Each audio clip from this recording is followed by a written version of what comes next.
Left off, we had Jesus praying in the Garden of Gethsemane with his disciples. Today's text picks up the story there from Mark chapter 14, beginning in verse 43. And this first portion of the text, and by the way, I encourage you to take just a minute and read Mark 14, 43 to 65, as it will outline the story that we're going to cover together in these few moments. But it begins with Jesus and this prayer time with his disciples, now interrupted as Judas leads a small band of soldiers sent by the religious authorities to arrest Jesus. We find Jesus being betrayed by Judas, arrested, and then eventually in the last portion of these verses, he stands before the Sanhedrin Council. As he goes through these events, as the betrayal and arrest plays out, I want you to look at it later, and as you do, notice that there are three different enemies or groups of people that let Jesus down that he has to deal with there. I want you to notice that there are some that are very violent with Jesus. Of course, that's those that were armed with the swords and the clubs that come to do the arrest. It's interesting that Jesus calls them out for this and says, I've been at the temple court preaching on a regular basis. You could walk up to me there and we could have handled this civilly.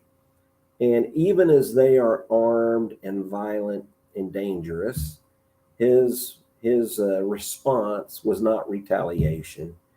His response was simply with his calm words as he responded not in kind to what they did. As Jesus does that, he teaches us something, even with those that may be more violent in the response to us about our faith. He shows us that while we may be tempted towards fear or hatred, he showed neither. And I want to encourage you to do the same. We need God's wisdom to know how to respond. But I encourage you not to fear evil because God is with us, but also to find yourself not hating those that may actually hate you, because we recognize that they're hating us because of our love for Jesus Christ and all that entails. And they're simply misunderstanding that. And we want to pray for them as Jesus directed us and pray that their hearts change that process.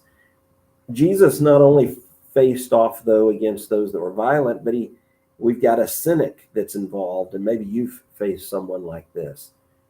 Judas, one of the men Jesus had chosen to follow after him for these 3 years, one of his disciples, is the one who has his heart hardened in whatever capacity that is, and leads this effort of bringing this religious opposition to a place where they can arrest Jesus.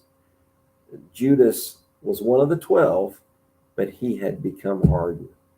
And we will face some that will resemble something like that. Those that maybe have claimed to be Christ followers in days past, maybe some that we used to go to church with, and today they would tell us that they're not sure that there's a God, or they find themselves in some sort of a position of opposition of our faith. And we may wonder how best to handle that as well. A third group, and this might have hurt Jesus more than the others, was those that deserted him. As the arrest begins to break down and unfold, we find the disciples scattering. Now, Jesus said it would happen, and it did, just as he said. But that can't make it any more comfortable as those that he loved dearest and invested time in flee for their lives and kind of protect themselves.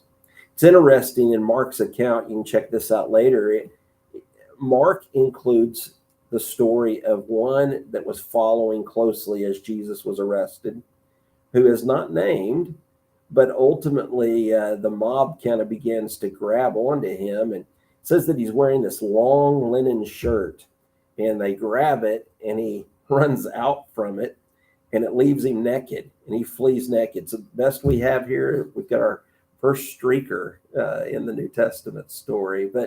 But some have even surmised that this may be Mark himself, who is a Christ follower and keeping himself anonymous, maybe because of this reason, but one who may have been following Jesus in this moment. Regardless, as all of this unfolds, we have Jesus now alone to face his accusers. But he handles all of these groups with grace, even his deserters, even these disciples. He ultimately is preparing for rejoining them upon his resurrection and showing them love and renewing the fact that he has a role for them in the future. I'm thankful that Jesus gives us an example of how to handle that with grace. From that arrest, though, Jesus then goes before the Sanhedrin Council. He faces what Mark relays to us as actually just a very poor series of arguments against Jesus. Those that are trying to actually lie and get Jesus in trouble can't even get their story straight, and it doesn't make any sense. Their stories are proving to be untrue, yet Jesus remains silent. Ultimately, he's asked if he's the Messiah, the Son of the Blessed One, the one they've been waiting for. And he replied using scriptures, but to confirm that this was true. And it was this claim that ultimately leads the religious authorities to consider him for blasphemy, to give him the guilty verdict that is enough for them to hand him over to the Roman authorities for, hopefully in their mind, an execution. In all of this, Jesus shows us what it looks like to trust the will of the Father and to stay the course.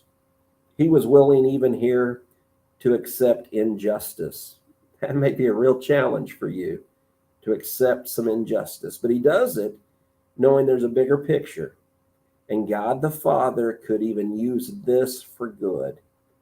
May we trust the Father to do the same. I thank you for joining us for this moment as we journey toward the cross. I want to encourage you to join us this Friday evening at 7 p.m. at Clear Springs Church for our Good Friday service. It will be simple. We'll sing a couple of songs. We'll have some scripture reading, a little devotional thought, as we consider how Jesus was willing to die for us so that we could live forever with him. And then I encourage you to make plans now to be just figuring out your weekend for Easter, joining us Easter Sunday morning, this Sunday, 10:30 a.m. here at Clear Springs. I highly encourage you to invite your friends and family, your neighbor, your coworkers, others to join you. Be praying about who God would have you invite, and then invite them to join you and come with you. You'll be surprised who will say yes when you show a little interest in something of this nature. And it is a great time to encourage others to experience your church family.